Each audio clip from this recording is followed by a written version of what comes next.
Hello again team, it is Jess or JashiiCorrin and welcome back for another video. Actually, what's gonna be my last video of 2020. It is crazy how fast this year has gone, but also how slow it's gone in some parts. Whether you're just joining me now or have been here for a while, thank you for being part of the team in 2020.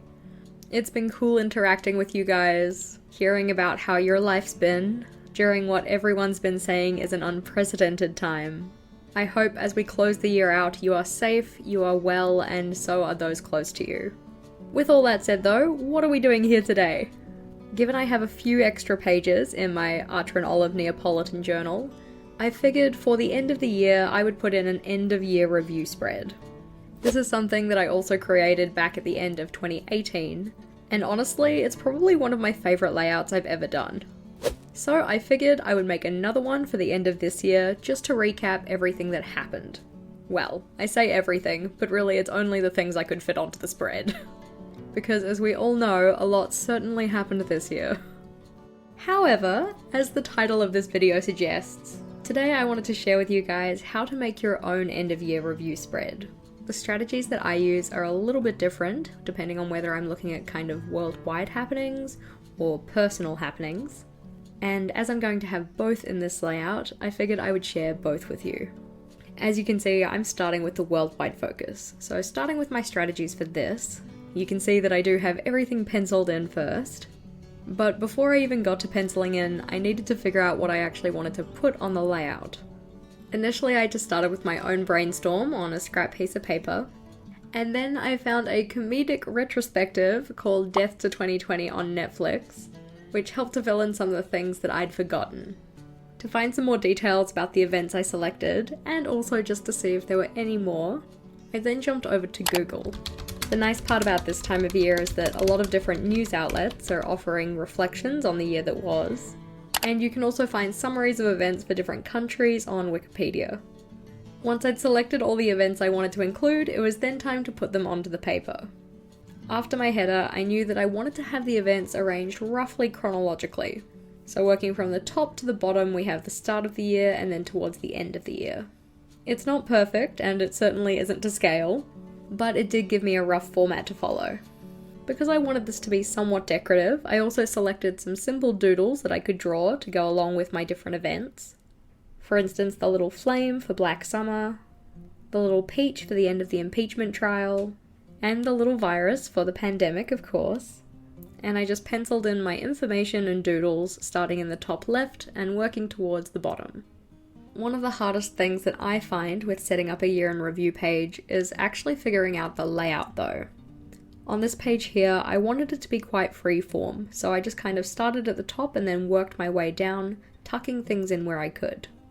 If you wanted some other page layout ideas though, I do have a Pinterest board of a bunch of different year in review spreads that I think look quite cool.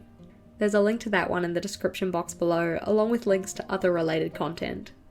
Because I like to have quite full pages, because I wanted this layout to look quite full, I also made sure to fill in any blank space with some simple dots.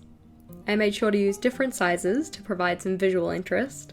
But the nice part about these is that they're super simple and they fill the space really nicely. Of course, the events that I chose to put on this page are only a selection of what happened in the world this year. What things do you think I missed? Let me know your thoughts in the comments below.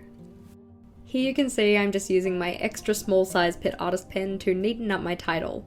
This was a tip that I learnt from Lenny of Lenny Does Things. She used it in her 2021 setup video. And it's a really quick and simple way just to sharpen up your lettering. I also added some shading lines onto the banner, and then it was onto my personal review for the year that was. This is honestly where I feel the magic of this spread is. This part gives you an opportunity to think about how you've grown in the year that was. What kind of challenges did you overcome? What kind of milestones can you celebrate? There are a lot of different things that you can include in this section. For my review, I decided to put some information about New Zealand in general, in particular regarding COVID statistics, and also our general election stats, and then the rest of the sections were about me personally.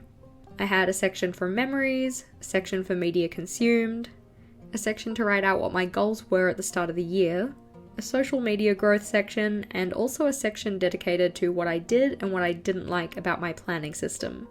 In addition to this though, there are so many other things you can do. You could have a section dedicated to the habits that you built, whether they be good or bad. As I mentioned, a section dedicated to milestones for your goals. A section for things you found challenging, and possible ways to overcome those challenges in the new year. A section for things that you learnt, whether they be about yourself or just in general. A section for gratitude. The list really just goes on and on. In terms of actually populating this spread though, there were a few different places that I looked for information.